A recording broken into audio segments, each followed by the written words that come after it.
அனைவருக்கும் வணக்கம். நான் உங்களோட பாதி பேசுகிறேன். கூலி படத்துடைய பாக்ஸ் ஆஃபீஸோடைய ரிப்போர்ட் தான் நம்ம வந்து பார்க்க போகிறோம். நார்த் அமெரிக்காவில் $6.7 மில்லியன் கடந்து இது வரைக்கும் தமிழ் சினிமா வரலாற்றிலேயே மிக அதிகபட்ச கலெக்ஷன் எடுத்த திரைப்படமாக கூலி திரைப்படம் வந்து மாறி இருக்கு. 2.0 திரைப்படமும் ஜெயிலர் திரைப்படமும் தான் மிகப்பெரிய கலெக்ஷன் எடுத்துக்குள்ள இருந்துச்சு. அதை தாண்டி வந்து இந்த படம் மிகப்பெரிய சாதனைகள் புரிஞ்சிருக்கு. அதே மாதிரி கர்நாடகாவாக இருக்கட்டும், ஆந்திராவாக இருக்கட்டும், அதே மாதிரி கேரளாவில் வந்து பார்த்தீங்கன்னா 20 கோடி கடந்த திரைப்படமாக வந்து பார்த்தீங்கன்னா ரஜினி சாரோட லைஃப்பில் இந்த திரைப்படம் வந்து ஒரு பெரிய இடத்த வந்து பிடிச்சிருக்கு. அதுவும் சந்தோஷமான செய்தியாக எல்லாருமே ஷேர் பண்ணிட்டு இருக்கிறாங்க. அதே மாதிரி ஓவர்சீஸில் மட்டுமே $20 மில்லியன் கடந்த திரைப்படமாக நம்மளுடைய கூலி திரைப்படம் மாறி இருக்கு அப்படிங்கிறது எந்த வித மாற்று கருத்துமே கிடையாது. பல பேர் வந்து சொல்லியிருந்தாங்க. அதே மாதிரி இந்த வீக்கெண்டில் வந்து இந்த சாட்டர்டே சண்டேல 500 கோடி கடந்து ரஜினி சாரோட லைஃப்பில் 500 கோடி திரைப்படங்கள் அப்படிங்கிற விஷயத்தில் வந்து இந்த திரைப்படம் வந்து இடம் பிடிச்சிருக்கு அப்படிங்கிறது ரொம்ப ரொம்ப சந்தோஷமான விஷயம். நம்மளுடைய கோலிவுட் வரலாற்றிலேயே 500 கோடி திரைப்படம் வைத்திருக்கிற ஒரே ஒரு நடிகர் வந்து பார்த்தீங்கன்னா ரஜினி சார் தான் அப்படிங்கிற விஷயம் ரொம்ப அழுத்தமாக பதிவு செய்யப்பட்டிருக்குது. கபாலி திரைப்படத்துக்குரிய இந்த ட்ராக்கிங் ரிப்போர்ட், அதாவது மொத்தம் 6 நாளில் 320 கோடி, அதுக்கப்புறமேட்டு எவ்வளோ கலெக்ஷன் வந்துச்சு அப்படிங்கிற விஷயத்தை பர்ஃபெக்டாக வந்து பார்த்தீங்கன்னா நிறைய பேர் ஷேர் பண்ணல. அப்படிங்கிறனால நமக்கு கபாலி திரைப்படத்தை உள்ளுக்குள்ளே கொண்டு வர முடியாத சூழ்நிலை வந்துச்சு. 650 கோடி கிட்ட கலெக்ஷன் பண்ணிச்சு அப்படிங்கிற விஷயத்த நிறைய பேர் வந்து சொல்லிட்டு இருந்தாங்க. விக்கிபீடியாவில் கூட அதான் போட்டிருப்பாங்க. பட் ஆனால் ஒழுங்கான இப்போ இருக்க மாதிரி இந்த ட்ராக்கிங் ரிப்போர்ட் அப்படி இப்படின்னு சொல்லி வந்து இந்த ட்ராக்கர்ஸ் எல்லாம் உட்காந்து பேசிட்டு இருக்கிற மாதிரிலாம் இருந்துச்சுன்னா அது மிகப்பெரிய ஒரு கலெக்ஷன் ரிப்போர்ட் வந்து நம்மகிட்ட வந்திருக்கும். நான்கு திரைப்படங்களை பற்றி நம்ம பேசக்கூடிய சூழ்நிலை உருவாகிருக்கும். ஸோ அதனால் இந்த ட்ராக்கிங் ரிப்போர்ட்லாம் கரெக்டான இடங்கள் இல்லை அப்படிங்கிறனால ஓவர்சீஸோடைய கலெக்ஷன் ரிப்போர்ட் மட்டும் தான் அங்கே வந்திருக்கே தவிர மற்றபடி ட்ராக்கிங் ரிப்போர்ட்லாம் ஒழுங்காக இல்லைங்கிறனால நம்ம வந்து கபாலியை ஸ்கிப் பண்ணிவிட்டு இந்த 3 திரைப்படங்களை பற்றி வந்து ரொம்ப அழுத்தமாக நம்ம பேசலாம். கூலி திரைப்படம் வந்து பண்ண சாதனை அப்படிங்கிற விஷயம் என்னன்னா, நெகட்டிவ் ரிவ்யூ அப்படிங்கிற விஷயத்த வந்து அஜெண்டாவோட வந்து கிரியேட் பண்ணி முதல் ஒரு நாள்லேயே வந்து பயங்கரமாக ஃபஸ்ட்டு ஷோ முடியறதுக்கு முன்னாடியே பயங்கரமாக வந்து உருவாக்கி அதையும் தாண்டி ஒரு படம் இவ்வளோ பெரிய அளவுக்கு வந்து சக்ஸஸ் அடையுது அப்படிங்கிறது சாதாரண விஷயம் கிடையாது. அதுவும் ஏ சர்டிஃபிகேட்டில் வந்து 18 வயதுக்கு உட்பட்டவங்க வந்து அதிக பேர் உள்ளுக்குள்ளே வர முடியாத சூழ்நிலை இருக்குது. அப்படிங்கும்போது அதையும் தாண்டி இந்த படம் சாதனை புரிஞ்சிருக்கு அப்படிங்கிறது சாதாரணமான விஷயம் கிடையாது. இந்த யூஏ சர்டிஃபிகேட் வந்திருந்தால் இந்த படத்துடைய கலெக்ஷனில் கிட்டத்தட்ட 50 கோடியிலேருந்து 100 கோடி வரைக்கும் கூட மிகப்பெரிய வித்தியாசம் இருந்திருக்கும். ஏன்னா ஃபேமிலி ஆடியன்ஸ் உள்ளுக்குள்ளே வந்துட்டு போனாங்கன்னா படத்துக்குள்ளே இன்னும் மிகப்பெரிய ஒரு பூம் கிடைச்சிருக்கும் அப்படிங்கிறது மாற்று கருத்து கிடையாது. பட் ஆனால் அதை ஏன் வந்து இன்னும் அழுத்தம் திருத்தமாக பண்ணாமல் இப்போ போய் வந்து ட்ரை பண்ணியிருக்காங்க கோர்ட்டில், அதுக்கப்புறம் அது வந்து சரியாக வந்து சேரலை, கிடைக்கல, யூஏ சர்டிஃபிகேட் வந்து கொடுக்கல அப்படின்னு சொல்லியிருக்காங்க. அது என்ன காரணம்னு சொல்கிறாங்கன்னா வன்முறை காட்சிகள் அதிகமாக இருக்குன்னு சொல்கிறாங்க. இதை விட பயங்கரமான வன்முறை காட்சிகள் இருந்தால் கேஜிஎஃப் திரைப்படமாக இருக்கட்டும், இல்லை வந்து லியோ திரைப்படமாக இருக்கட்டும், இல்லை வந்து ஜெயிலர் திரைப்படத்தில் கூட சில வன்முறை காட்சிகள் இருந்தால் கூட அதுக்கு கூட யூஏ சர்டிஃபிகேட் வந்து கொடுத்துருந்தாங்க. இதுக்கு வந்து ஏன் அப்ளை பண்ணலன்னு தெரியல. ஒருவேளை வந்து பாம்பேயில் வந்து அப்ளை பண்ணியிருக்கலாம். இங்கே சென்னையில் அப்ளை பண்ணி கிடைக்கலனாலும் பாம்பேயில் ட்ரை பண்ணி அங்கே வந்து யூஏ சர்டிஃபிகேட் வந்து வாங்கியிருந்தாங்கன்னா இன்னும் மிகப்பெரிய ஒரு இடத்த நோக்கி படம் நகர்ந்திருக்கும் அப்படிங்கிறது தான் நம்மளை யோசிக்க முடியுது. இது என்ன காரணத்தினால ஏ சர்டிஃபிகேட் போதும் அப்படின்னு சொல்லி வந்து அழுத்தம் திருத்தமாக இருந்தாங்க அப்படிங்கிற விஷயம் நமக்கு புரியல. ஸோ அது ப்ரொடியூசரோட தலைவலி, அப்புறம் டேரக்டரோட தலைவலி. பட் ஆனால் கோலிவுட்டில் ஒரு திரைப்படம் வந்து மிகப்பெரிய சாதனை புரியறதுக்கான நிறைய ஸ்பேஸ் வந்து உருவாக்கியிருக்கு. அந்த இடத்த வந்து இன்னும் அழுத்தமாக கொண்டு போய் சேர்த்துக்கலாம். 500 கோடிங்கிறது 500 கோடிக்கு மேலே வர வருமானம் வரதுங்கிறது எல்லாருமே வந்து டேபிள் ப்ராஃபிட் 500 கோடி வந்தது அப்படிங்கிறது ரொம்ப பெரிய சந்தோஷமான விஷயம் தான். வெளியிடப்பட்ட எல்லா இடங்களுமே கிட்டத்தட்ட 98% மேலே வந்து பார்த்தீங்கன்னா ரெக்கவர் ஆயிருக்கு. தெலுங்குலாம் 98% வந்து ரெக்கவர் ஆயிருக்கு. ஹிந்தியில் வந்து பெரிய அளவுக்கு வந்து பார்த்தீங்கன்னா ரெக்கவர் ஆயிருக்கு. இது எல்லாமே ஓகே. ஆனால் தமிழ் சினிமா வரலாற்றில் 1000 கோடியை தொடணும் அப்படிங்கிற அந்த ஆசை வந்து எல்லாத்துக்கும் இருக்கும்ல. ப்ரொடியூசருக்கும் இருக்கும், டிஸ்ட்ரிபியூட்டருக்கும் இருக்கும், அதே மாதிரி வந்து தமிழ் சினிமா ரசிகர்களுக்கும் ரொம்ப பெரிய அளவு இருக்கும். அதுக்கான ஸ்பேஸ் வந்து சில படங்கள் மட்டும் தான் உருவாக்கும். ஸோ அந்த இடத்த வந்து சரியாக பயன்படுத்தியிருக்கணும் அப்படின்னு நினைக்கிறேன். ஏன்னா அவங்க பண்ண ப்ரொமோஷன் ரொம்ப அற்புதமாக பண்ணியிருந்தாங்க, எல்லாமே பண்ணியிருந்தாங்க. பட் ஆனால் இந்த சர்டிஃபிகேட் அப்படிங்கிற விஷயத்தில் கொஞ்சம் வந்து இன்னும் கொஞ்சம் மெனக்கிட்டு இருந்தால் இன்னும் பெரிய அளவுக்கு கலெக்ஷனை வந்து இன்னும் படம் அடைஞ்சிருக்கும் அப்படிங்கிற மாற்றுக்கட்டே கிடையாது. ஆனால் இந்த பிளான் அஜெண்டாஸ்லாம் தாண்டி ஜெயிக்கிறதுக்கான அந்த ஸ்பேஸை வந்து ரஜினி சார் வந்து உருவாக்கி இருந்திருக்காரு. ஸோ இப்போதைக்கு தமிழ் சினிமா வரலாற்றில் வந்து 1000 கோடியை கடக்கிறதுக்கான ஒரே ஒரு வாய்ப்பு இருக்க திரைப்படமாக வந்து ஜெயிலர் 2 திரைப்படம் தான் இருக்குது. நம்ம அது 1000 கோடியும் சொல்லிட்டு இருக்கனால தான் அது கடக்க மாட்டேங்குது அப்படின்னு பல பேர் வந்து சொல்லிட்டு கிடக்காங்க, எல்லா நடிகருக்குமே சரி. இங்கே இன்னொரு விஷயம் என்ன நடக்குதுன்னா, இந்த கலெக்ஷன் ரிப்போர்ட்டில் வந்து இந்த 500 கோடி கூட தொடக்கூடாது அப்படிங்கிறதுக்காக பல வேலைகள் பண்ணிட்டு இருக்காங்க. ஏன்னா இதுக்கப்புறமேட்டு ரஜினி சாருக்கு கீழே இருக்கிற பல ஆர்டிஸ்ட்டுக்கு யாருக்குமே வந்து இவ்வளோ பெரிய ரெக்கார்ட்ஸ் கிடையாது.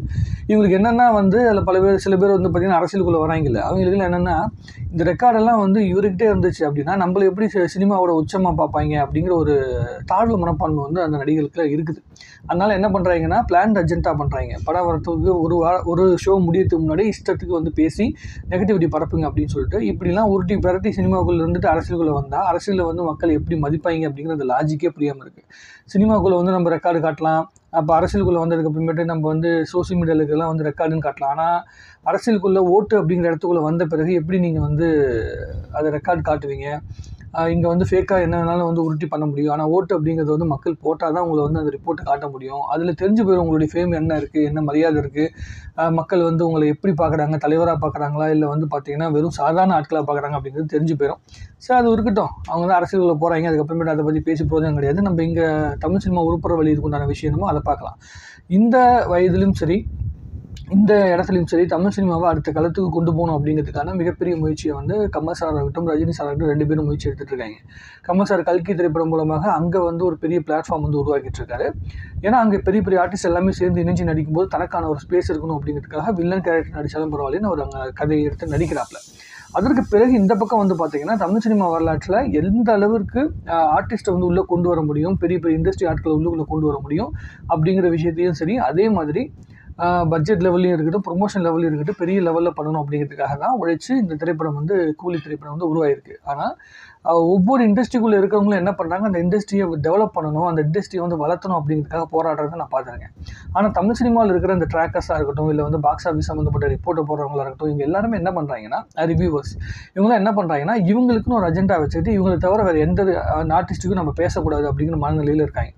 எப்படி வந்து இங்கே இருக்கிற ஆளுங்கட்சி எதிர்த்து வந்து இங்கே இருக்க மீடியாக்கள் வேலை செய்யாதோ அதே மாதிரி எந்த ஒரு மிகப்பெரிய சாதனையை புரிகின்ற பழைய ஆர்டிஸ்ட் இருக்காங்கல்ல, இப்போ ரஜினி சார், கமல் சார் தன்னோட கரியரில் கடைசி காலத்தில் வந்து வேலை செஞ்சுட்ருக்காங்க. இவங்ககிட்ட எல்லா ரெக்கார்டும் போயிடுச்சுன்னா அதுக்கப்புறம் அந்த ரெக்கார்டு வந்து அடுத்த ஜென்ரேஷனுக்கு யாருமே வந்து முறியடிக்க முடியாது. இப்போ 500 கோடி திரைப்படத்தை வந்து வேறு எந்த ஆர்டிஸ்ட்டுக்குமே கிடையாது, அது நடக்கவும் போகிறது கிடையாது. இப்போ விஜய் அவர்கள்ட்டே வந்து லியோ படத்துக்கு முன்னாடி 500 கோடி கலெக்ஷன் இருக்கான்னு கேட்டிங்கன்னா கிடையாது. அந்த 500 கோடியே இல்லைன்றாங்க. இப்போது 404 கோடி தான் ஒட்டுமொத்த வியாபாரமும் நடந்திருக்கு அப்படின்னு சொல்கிறாங்க. வாரிசு திரைப்படம் தான் 300 கோடி போஸ்டர் ஓட்டாங்க.